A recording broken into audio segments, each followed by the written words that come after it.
जानिए खाकशी, अरबी में हुबा और फ़ारसी में शिबा, सिंधी में खाकशीर और हिंदी में खूब कला और कई दूसरी ज़ुबानों में इसको अलग अलग नामों से जाना जाता है। ज़र्द सुर्खी माही रंग के बारीक तुख्म होते हैं जो कि तुख्म खसखस से भी छोटे होते हैं। इनका पौधा निस्फ गज से लेकर 1 गज तक लंबा होता है।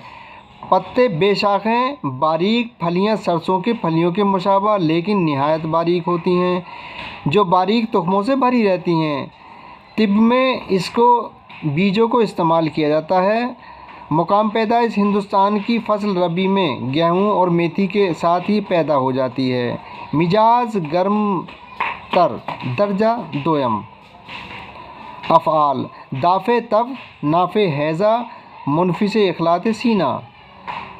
खाकशी को दाफ़े बुखार होने की वजह से बुखारों में बकसरत इस्तेमाल किया जाता है।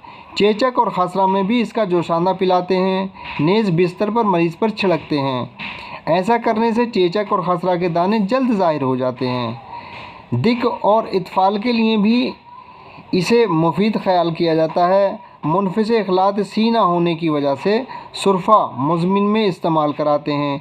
हैज़े में प्यास और कै को तस्कीन देने के लिए भी गुलाब में जोश देकर पिलाते हैं और हैज़ा सफराबी में आब कासनी मरूख के हमरा खिलाते हैं। मिकदार खुराक 5 मासे से 7 मासा तक है। मशहूर मुरक्कबात शरबत खाकशी, आप भी इससे फ़ायदा उठाइए। अगरचे वीडियो पसंद आई हो तो लाइक और सब्सक्राइब करके घंटी का बटन दबाइए ताकि आने वाली और मौजूदा तमाम वीडियो आपको मिलती रहें और आप उससे फ़ायदा उठाएं। इजाज़त दें, फिर मुलाकात होगी किसी दूसरी वीडियो के साथ। आदाब।